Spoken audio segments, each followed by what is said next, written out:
Hello everyone, welcome to Simply Speaking, a podcast where I delve into topics surrounding life experiences and popular trends while analyzing human behavior. I'm your host, Fifi Hudson. I'll be uploading new episodes every Tuesday at 6 p.m. Let's get into it.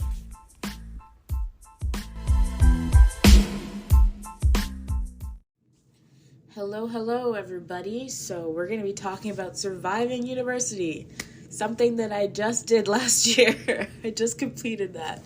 So I'm going to be talking about it. It's a pretty important rite of passage. So let us begin. So first things first, university is a business, not a charity, not a nonprofit. Contrary to what they would have you think, it is a business. So you have to focus on getting the most out of your university experience by retaining the information you've learned in your courses. You got to make strong connections and friendships and develop useful hobbies and skills that you can add to your resume. So I will delve into different areas to consider while attending university and also share a little bit of my personal experiences here and there. And hopefully this information will be of benefit to you or to somebody you know. And for the most part, it's applicable to universities, but some of this would also be applicable to other post-secondary institutions, so colleges. The first thing you have to do is choose a school. So you have to look at the programs they offer in relation to what career path you want to take. So for me, I chose biomedical engineering because I wanted to get into prosthetic design and medical device design. So you got to choose a program where you can actually get a job afterwards. So if you can't get a job with the thing you want to choose, there's no point in choosing it. And if college is more practical for what you want to do, then you go there. So you don't really need to go to university to learn to trade or to become a technician. You can do all those things at college, and it'll be much cheaper for you. It's also important to look at the ranking of your school. Is this a good university overall? Are they ranked high for the program that you want to enroll in? My university was known for engineering, and it was one of the only ones that had my program at the time that I applied, so obviously I was going to apply there. It's good to take a tour of their facilities, and this is especially important if you need accommodations or assistance. So if you have certain mobility issues or if you need certain accessibility equipment or accessible facilities, it's good to tour the school to get an idea of what that's like. And it's also important if you're joining a sports team or some sort of important club that uses the facilities a lot of the school, then you want to make sure they have the right equipment, a good space to practice and to do your thing. So yeah, for me, I definitely toured my university, and I really liked it. It was by the water. The bank that I used was on campus. I was like, I gotta choose this. So yeah, definitely tour is important, so you get a feel of the place. And location is also very key, very important. So if you want to travel internationally, make sure it's a country you actually want to be in. I didn't travel internationally. And if you want to be away from home, but you want to still visit on the holidays, make sure you're relatively close so that the costs of traveling home and back and forth is not too unreasonable. I lived about 3 to 3.5 hours away by car, so that wasn't too bad, and like around 4 hours by bus, because the bus is much slower. And yeah, sometimes it's best to go to the school in your city to save money. There was a university in the large town / small city that I lived in. However, it didn't have any engineering programs whatsoever. I think maybe one on the master's level, so obviously I wasn't going to go there. But the closest one was a few hours away, so here I was doing that. Another key item to consider is your tuition. And we know tuition has increased exponentially over the past few decades. Even in the last decade, it has increased so much. But it varies from program to program, so I can't give you specifics, but trust me, it's a lot. And the quality of education does not necessarily match the tuition value, especially during this pandemic. There's a lot of laziness going on. And professors do not spend the time to explain the material all the time. They don't necessarily do that, and courses are definitely becoming more compact. So the cost, is it worth it? That's why, again, proximity, being close to your house is really, really important, because then you could save costs in housing rather than having to worry about tuition and housing. But if you want to reduce your tuition costs, you got to apply for your grants, your scholarships, and your loans. I got an entry scholarship, and I applied for some grants and loans as well. So that's a really important thing to do. It'll help you significantly in the long run. And yes, it takes time to pay things off, but you just got to chip away at it one bit at a time as you get a job after university, which is why it's important to choose a program where you can get a job afterwards, so you're not struggling and you can slowly pay off your debts. There are some countries that offer free tuition. So, Germany, Norway, Sweden, Austria, Finland, Czech Republic, Belgium, etc. A lot of these European countries have free tuition, even for international students, which is nice. So definitely, if you want to go to school in those countries, definitely look more into that. But yeah, that's pretty much all I have for tuition. Alrighty, so housing and rent is the next topic. So staying on campus is definitely ideal for the first year, unless you live in the city that your school is already in. I was on campus for the first year myself, and then I moved off campus for 2 years, and then I was back on campus. And mostly you stay on campus for convenience and just to learn the campus, which is why it's ideal for the first year. After the first year, you don't really need to stay there anymore. It's just so you can get familiar with the facilities. But off-campus is the best option in order to save costs, because universities will give you little or nothing in your space that they provide, but charge astronomical amounts of money for these tiny spaces. So just keep that in mind. My first year room on campus was a room with 2 people, so 2 beds, 2 desks. It was a long room, but it was narrow. The window was small and it didn't open very wide, so that was not fun in terms of fresh air. So yeah, we had a sink inside the room, but then we also had to share a bathroom with one other person. At least it wasn't with the whole floor, but all of these things you have to consider when you do on-campus housing. And then for off-campus, I lived in a house with my landlord and with roommates, which was very interesting. So again, you got to share up the responsibilities of the cleaning and whatnot. And I did that on campus as well. But yeah, off campus, you have more control because you actually get to choose your roommates. So keep all of that in mind. And then, yeah, if money isn't really an object, then definitely stay on campus for the convenience.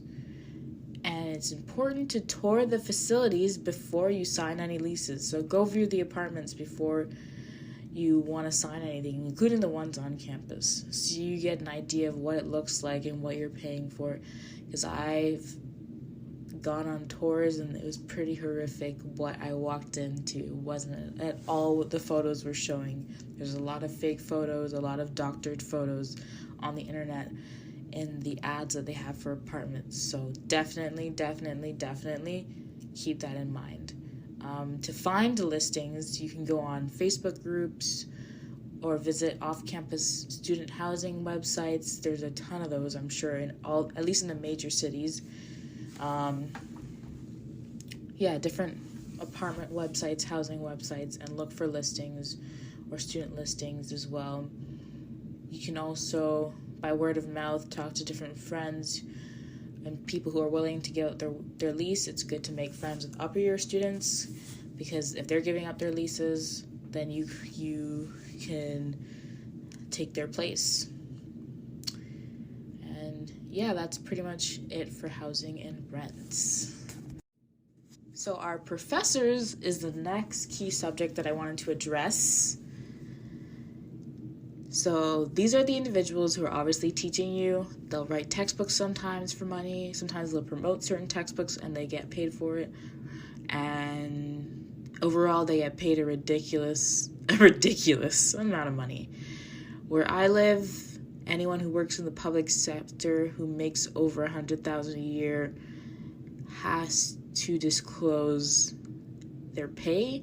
So I've seen a lot of what my professors have made, and it disturbs my soul.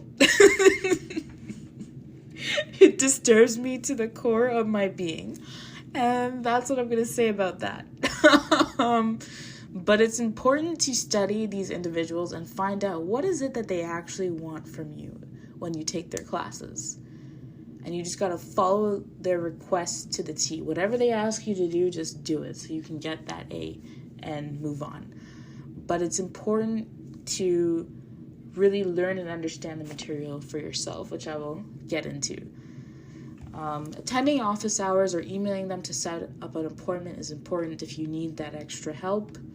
Sometimes they will flake during their office hours, so it's best to let them set different times as well. That has been my experience. I've had a lot of flaky professors. And when the professors are being weird, you can go to your teaching assistant. I call them TAs, and they can help you. Sometimes they're completely clueless themselves because they're students and they're still learning, even though they're in their master's or their doctorate, but sometimes they're an extra resource. And when the professors and the TAs are of no help, consult the internet. There are thousands of YouTube videos posted by professors worldwide on many, many, many topics, so chances are your course is somewhere on YouTube. But yeah, professors, either way, no matter what, they're going to get paid, and they're not going to get fired necessarily. And you just have to take the knowledge that they give, make the most out of it, and be on your merry way. There's websites like Rate My Professor that can give you an idea of your professors beforehand. Not all of my professors were on that website, so I was walking in there blindly, but at the same time, you don't want to have a preconceived idea based on others' opinions. You want to formulate your own opinion of your professors. So it's good to go in there with a fresh mind, a clear mind, and just to observe things for yourself and see for yourself.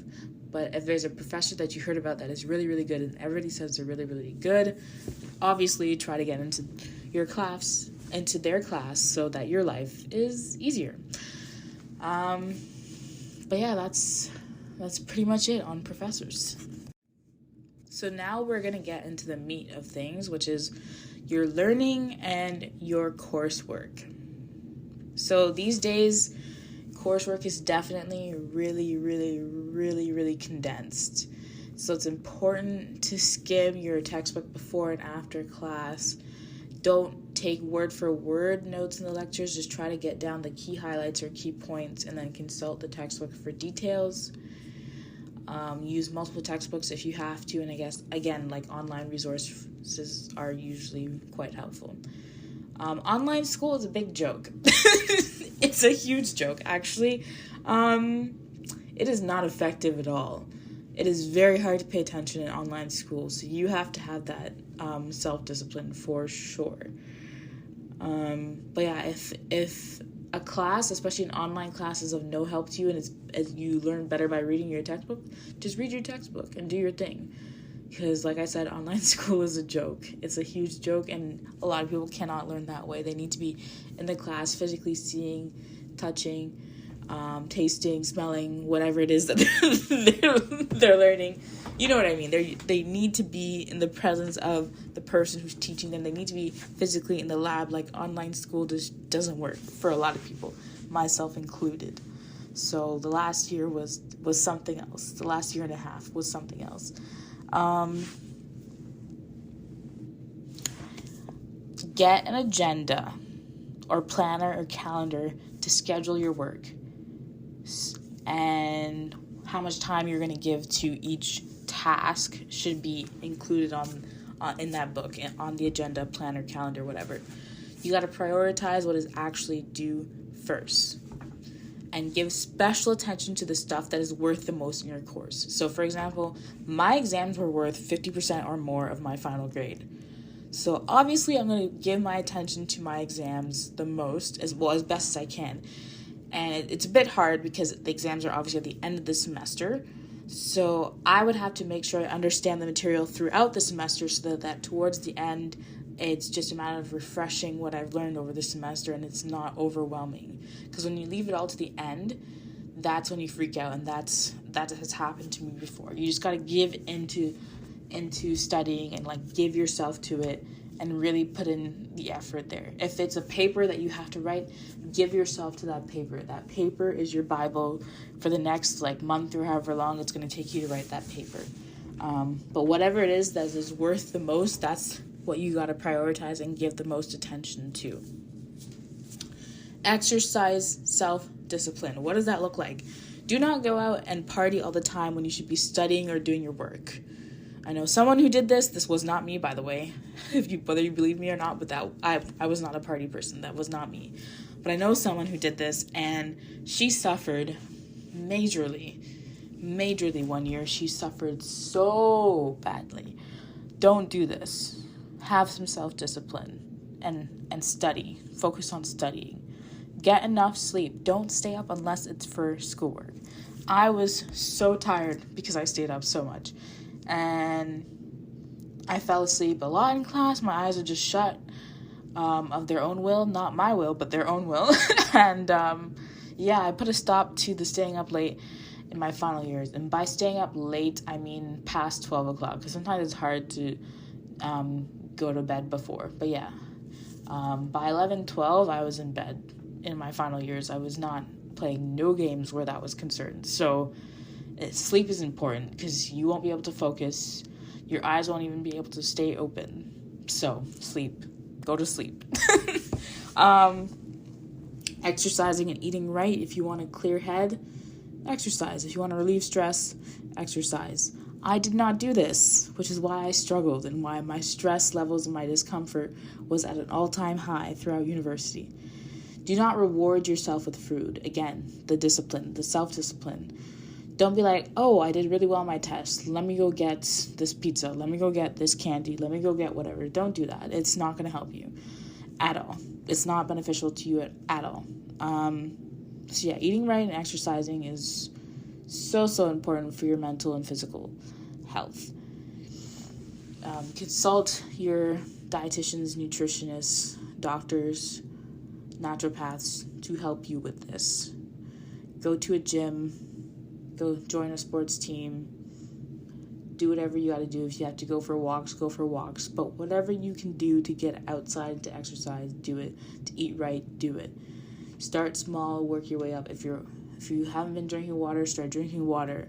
Then add your fruits, then add your vegetables, and slowly let go of your sugars and your carbs and whatnot. And the last thing is, don't listen to music and shows while studying. If you need noise, try a white noise machine or a fan, because you will get distracted. But if you desperately need music, only listen to music without lyrics, so instrumentals only.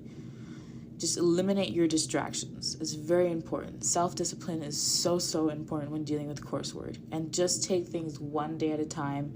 Don't freak out and don't be like, oh, I'm so stressed out. Oh, I'm so overwhelmed. Instead, focus on how can I get this done one day at a time and just do it. So in terms of your social aspects, you have your sports clubs and societies, which do often cost money, or there's a membership fee, or there's some added fee, or some equipment fee, or some type of money that needs to be spent. So you got to be prepared to spend it if you're joining these groups. Sometimes your program might have automatic societies and clubs with either no cost or like a very little cost. There were a lot of engineering societies where we didn't really have to pay much of anything to automatically be be enrolled in them. There are certain clubs and societies that are good for building certain skills. So I had friends who were in the robotics club, which they could definitely add those skills to their project. They did like 3D printing, drafting, like CAD design related things, testing and experiments, probably different obstacle courses that they took the robots on and whatnot. So all of those skills and projects they could add to their resume. Find fun hobbies and activities to relieve your stress. So sometimes there's book club, knitting club, sometimes there's karaoke, sometimes there's board games. I know there's like restaurants in major cities that have just board games, or like there's like cat themed restaurants even. There's all different kinds of things that you can do. Again, as I said earlier, go to the gym, relieve your stress. You can also make friends at the gym. Get a gym buddy who can hold you accountable. But yeah, I didn't do this, and that's, again, why I suffered. And also, you can network at the events held by the university and also in your own social circles. Somebody may know somebody who can help you. People have connections, build connections that way. Networking events are great because then you can meet different employers. You could potentially hire you during the summer and when you graduate. So network, build those connections that way as well. On the topic of being social, there's the dating and relationship side of things. So yeah, romantic relationships. Let me skip over that because I know nothing about that. I am single like the last Pringle, except worse, because the last Pringle had other Pringles in the container with them at one point. But in all seriousness, do not let your relationships, whether friendships or romantic relationships, stop you from getting your degree. Eliminate distractions. Drama is too stressful and even more burdensome when you're juggling the stress of school. So surround yourselves with wholesome friends. So talk to people who are actually serious about school like you. And a lot of my friends were people I met in my classes. So it made things easier because we were focused on the same goal, getting an engineering degree. And allow your romantic partner to understand that school is the priority. So I had friends whose grades would slip because they were in relationships. They were so distracted. They were so stressed out. There was a lot of crying, a lot of tears, a lot of drama. Don't do that. Yeah, this wasn't really a distraction for me. Like, the romantic relationships wasn't a distraction for me. But, like, when you have feelings for people, it can obviously cloud and distract you from your work because you want to be thinking about them, you want to be spending time with them, you want to be talking to them, and you have to, again, have self-discipline, self-control, and prioritize your work over those people. Because especially if you like somebody and that person is not really checking for you, move on. Move on. Do what you gotta do to better yourself and move on. So that's pretty much what I have to say about that. So, in closing, don't be scared. Just focus on what you're trying to achieve. So if you're trying to have a career as a doctor, for example, focus on medical school, focus on your undergrad degree if you're still in your undergrad degree, and do what you need to do to get on the path of becoming a doctor. Focus on your sciences, focus on volunteering in a hospital and within your community, be well-rounded, have other hobbies and interests so that they can see that on your medical school application and accept you. So focus on what you're trying to achieve. Have a healthy balance and between work and fun is the next thing. So have a social life, but also prioritize work as the number one thing. So don't go out every weekend or every other day. Maybe go out once a week or twice a week at most, and the rest of the time should be studying. And the last thing, take your learning, education, application of knowledge into your own hands. Don't rely on the professors to spoon feed you or baby you, because like I said, they're getting paid. either way. Do what you got to do to pass your classes. Do what you got to do to graduate. If you have to get a tutor, get a tutor. If you have to go to office hours, go to office hours. If you have to look elsewhere on the internet for resources, look on the internet for resources. YouTube is a great resource. Khan Academy is also a great resource. Even though a lot of it was high school stuff, there's still a lot of cool topics that are on the university level. So look into other resources if you need to do that. But take your learning into your own hands. Be independent. Don't rely on the university to spoon feed you, especially your professors. So, yeah, with all that being said, I hope you learned something. If you want me to delve more into more detail about surviving university, I for sure can. Leave your comments below on my YouTube video. Leave your feedback on Anchor or your feedback on Spotify or on YouTube, whichever you prefer to use. Or you can send me an email. My email address should be available on YouTube as well. So, thank you.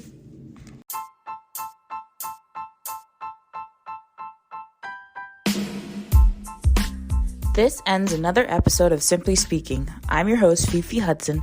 Thank you all for listening. See you all soon.